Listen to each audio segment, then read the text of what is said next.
Friends, సిరి kitchen స్వాగతం. నేను మీ సిరిని. ఎలా ఉన్నారండి? అందరూ బాగున్నారా? నేనైతే సూపర్గా ఉన్నానండి. అందరూ బాగుండాలి, అందులోనే ఉండాలి. ఇప్పుడు మనకి దొరికే ఫ్రూట్స్లో వేసవకాలం వచ్చేటికి తెలుసండి ఇవేంటో. ఇప్పుడు పిల్లలకైతే అసలే ఇవి తెలియటం కాదు కదా, వీటి పేరు తెలియదు, ఈ టేస్టు తెలియదు. మీకు తెలుసా ఇవేంటో? చీమ చింతకాయలు. మా చిన్నప్పుడు మా ఫ్రెండ్ వాళ్ళ ఇంట్లో పెద్ద సేమ్ చిన్న చెట్టు ఉండేది, వెళ్ళేవాళ్ళం. కానీ ఇవి కొయ్యటం మట్టుకు చాలా కష్టం అండి. చెట్టు నిండా ముళ్ళు ఉంటాయి.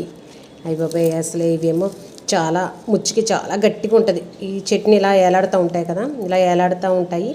ఇవి ఏంటంటే అస్సలే త్వరగా ఇరగవన్నమాట. కానీ చెట్టు నిండా ఉంటాయి కాయలు. ఈ టేస్ట్ కూడా చాలా బాగుంటుందండి. కానీ ఇప్పుడు పిల్లలు ఇష్టపడట్లేదు, కానీ తింటే కూడా చాలా మంచిది. పీచు ఎక్కువ ఉంటుంది ఇందులో. మా చిన్నప్పుడైతే మేము ఎక్కువగా తినేవాళ్ళం. ఇలా కొనుక్కుంటాం కదండి. అవునండి, ఎప్పుడైనా మంచిగా సేమ్ చింతకాయలు తెచ్చుకున్నాను అని అనుకో, మీకేనేమో శుభ్రంగా దొరుకుతున్నాయా అంటది. ఏంటండి, సిటీలో దొరకలేని వస్తువు అంటూ ఏ ఉండదు.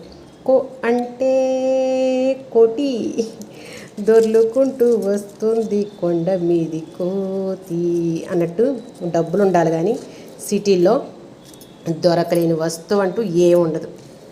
శుభ్రంగా తెచ్చుకోవచ్చు అన్ని రకాలు.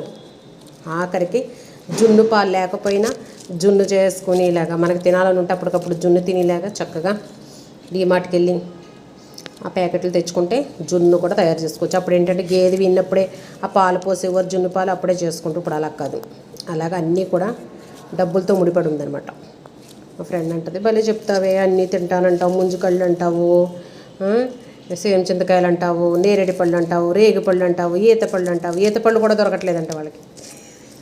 మనకి ఈత పళ్ళు ఇక్కడ ఈసారి అది కూడా వీడియో చేస్తారండి. ఈత పళ్ళు తీసుకొస్తే ఈత పళ్ళు కూడా మనకి చక్కగా ఇక్కడ దొరుకుతున్నాయి. కాకపోతే డబ్బులు ఎక్కువ అవ్వచ్చేమో కానండి, సిటీల్లో దొరకలేదంటూ ఇంకేముండదు. ఇవంటండి పావు కేజీ 60 రూపాయలు చెప్పాడు. తప్పదు, ఇంకా తీసుకోవాలి. ఎందుకంటే అస్తమానం దొరికి కాదు, ఈ సీజన్లో దొరుకుతాయి. తర్వాత ఇంకా మనకు కావాలన్నా మనం 100 రూపాయలు పెట్టినా సరే ఇంకేటిని తీసుకోలేము, అయిపోతుంది ఇంకా సీజన్.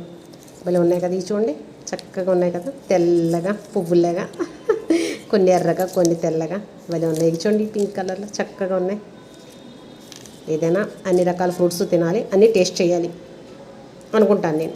ఆరోగ్యానికి పళ్ళే మంచి అంటున్నారు కదా. కాకపోతే ఇవి కూడా వీటిలో ఏమి కల్తీ చేసి ఉండవేమోనండి నాకు తెలిసి. కొన్ని పళ్ళకైతే ఇంజక్షన్ చేయడం, పౌడర్ చల్లడం జరుగుతుంది, కానీ వీటిలో కల్తీ ఏమి ఉండదు. ఈ చట్నీ కాచాక ఇలాగ విడిపోయాక అప్పుడు కోస్తారు అనమాట.